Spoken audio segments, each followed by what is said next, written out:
I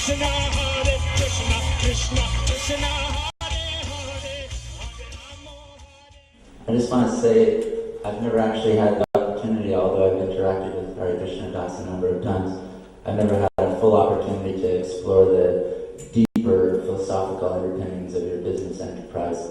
And it's a real inspiration to finally get to hear that. And I want to say, I've learned a lot. And I'm kind of really inspired because so often in my own path in life, I've felt that I was trying to explore it on my own, trying to discover it for myself.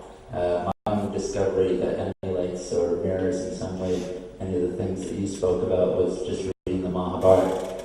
And in the Mahabharata, one of the conversations that I particularly enjoyed and appreciated and learned from was Bhishma was sitting on his deathbed and Yudhishthira was asking him all these questions. And at this time, Krishna was there also, and Bhishma refused to speak in front of Krishna.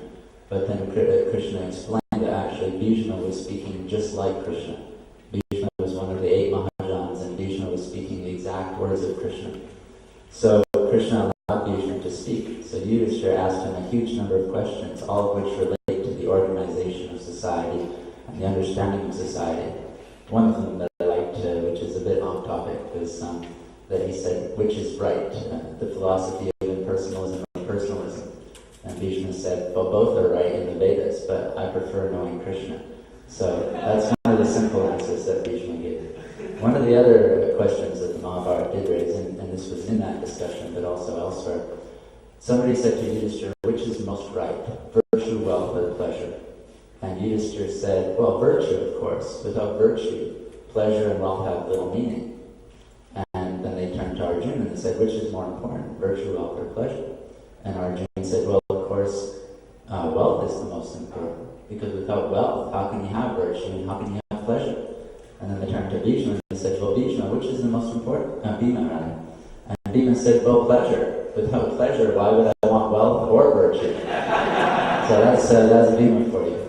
Now, one of the things we can understand from that, actually, is that virtue, wealth, and pleasure need to have a balance. Now, the Pandavas had this balance between themselves. And virtue was the lead, it was the head. And being was the driving force, the instinct for desire. But if we, as we've been taught so many times, if we offer our desires to Krishna, we can satisfy those desires for Krishna. And of course we need wealth to do that. So this is a composite whole. You can see that in the body, you can see that in our lives, you can see that in our societies.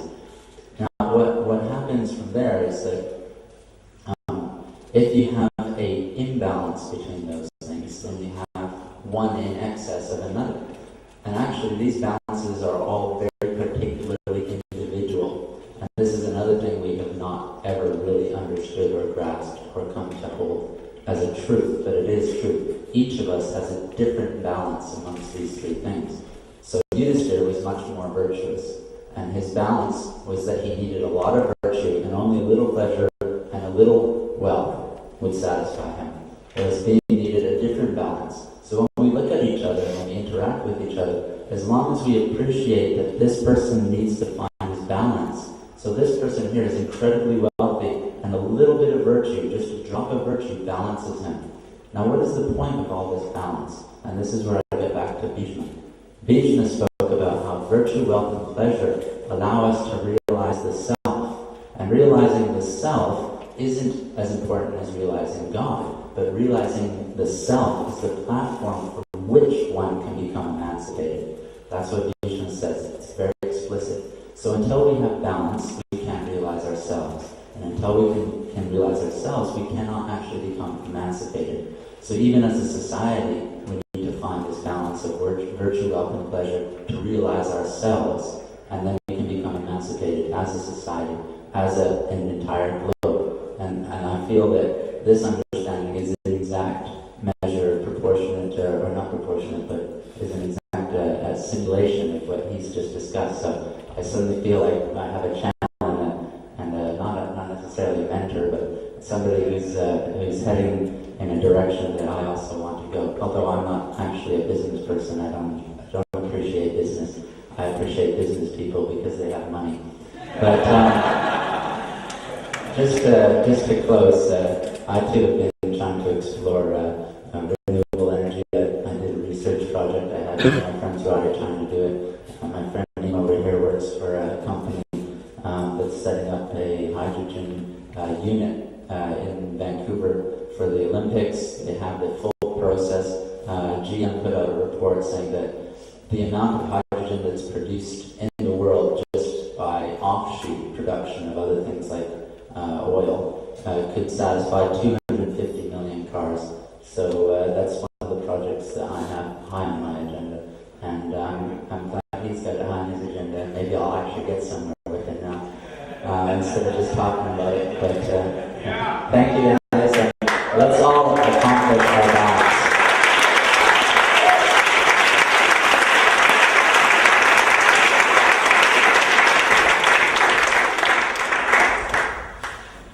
Hare Krishna, everybody. It's nice to be here. See all beautiful faces and friends and family.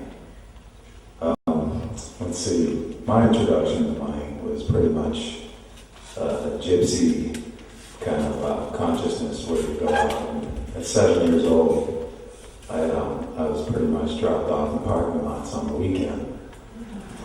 And they wouldn't really teach me the line, the pick line, because they didn't think I could pull it off. So they gave me a can, and I just stand outside of Kmart in Steubenville, Ohio, just shake it. And then later on came the Santa Claus and the candles and the incense. But that first time I was dropped off, I was actually arrested. So naturally, fundraising came with the impression of breaking the law. So those two things kind of carried through with me until I was about 25 years old. But not necessarily from Sankirtan, mind you. But it is a shame the way finances are viewed in Krishna consciousness. It's not so much intended to be that way, but it's just, from an Eastern country, 500-year-old, it's just different. It's a different world than we live in today, as far as the way money's viewed. But when you look at any ventures this community or the movement pretty much is undertaken to raise finance, it's pretty much items you find on your local temple arti tray. That's about the best we've come up with. Incense, flowers, candles. So I don't know if the pujaris are most connected to come up with ideas, or if while arti is happening, we're most conscious, because for some reason we could never get any kind of lifestyle product that, even some shampoo, or of course we wouldn't need that, but I guess what I'm trying to say is I'm a case study in how to pretty much not do it, okay? But I was still able to attain some financial security, and most of all, help my friends a lot, and really see their dreams come true. I work with some extremely talented, coolies and elders and artists, period. And I'd have to say that I'm the least talented of anyone in my company, but that's really get educated. Education is so key and vital to having any kind of understanding of finance, especially coming out of this movement. So get educated, plug away. At some point it's going to work. So that persevere, drive, willpower. It's been about 10 years. We pretty much took a market, a heavy silver kind of rocker, biker motif, And we targeted it and decided, okay, we're going to make the best stuff out there. It's okay if we lose money for a long time. And it was about 4 years that there wasn't ever one sale. But in the end, we persevered, and now we're recognized as the premier silver brand in the world as far as detail. Commercially, we're not there yet. We just opened our store, as Bala said. But just persevere and get educated. And I'm really fortunate to work with people that I love and care for, and that I was, pulling our underwear out of the same bucket. Pretty much. So, like I said, my qualifications for being up here, as far as a theoretical or technical standpoint, are minimal. But I'm a case study and maybe the dark horse or something. So, thanks very much.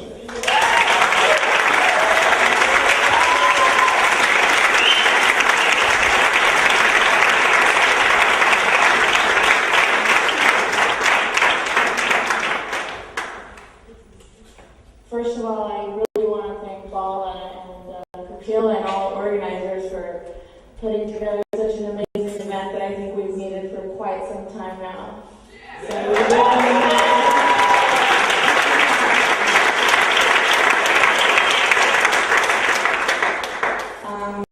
My name's Ananda Gardner. I grew up and was raised in New York and LA. I've been working in sales for over 8 years. I started off pretty much learning the sales skills through the gifts that Prabhupada gave us, Sankirtan and whatnot, Gurukula skills doing fundraisers and organizing events just to come up with some Lakshmi for bigger events at the temples. And over the course of the years, I've learned a lot of skills just pretty much from, what we were given, the tools we were given by Srila Prabhupada. I worked for 2.5 years for Market Star Corporation based out of Ogden, Utah, and was the California National Events Representative in charge of training people how to sell products. I've been working in the past 3 years in the car business, selling cars, and I've realized a lot of things like what was said up here earlier, balancing out the two things, the spiritual life and the material life, is a very important thing, because if you don't have your material life balanced out, you have to worry about your daily things, such as, getting by with next month's rent and whatnot. And if you have to focus on these things, you can't really focus on your spiritual life. I have, a beautiful 2-year-old and a loving husband that's very supportive with everything I do. And I think it's really important if we can balance our, financial stability and be able to, work together, as a team force and put all our connections together and all our resources that are given to us on a daily basis, with so many people talented here and people that have knowledge of one thing or another. We have so many pools and so many things that we can come together and help each other financially and with our businesses and whatnot, to be able to organize something much bigger than we already have. And what we have here is amazing. We have an amazing team, we have an amazing organizers. What's been organized today is an event that, a Fortune 500 company would have hired like 300 people just to organize this event, and we've done it with quite a small staff, and it's been done in an amazing way. And if, we come together and put these tools together, like I said, for an event much bigger than this, where we could all be financially okay and we could all come together and be okay financially, then we can move on spiritually. I currently work for Midway Ford in Suzuki, and it's been an amazing 6 months I've been working as an internet fleet director there. And I think one of the biggest things a lot of companies have to do with sales, no matter which company it is. And with sales, the cool thing is that you meet a lot of people in different pools, and like I was saying, that's on a business level. If we do it within ourselves, like, through all our different ties and businesses and whatnot, we could really come through.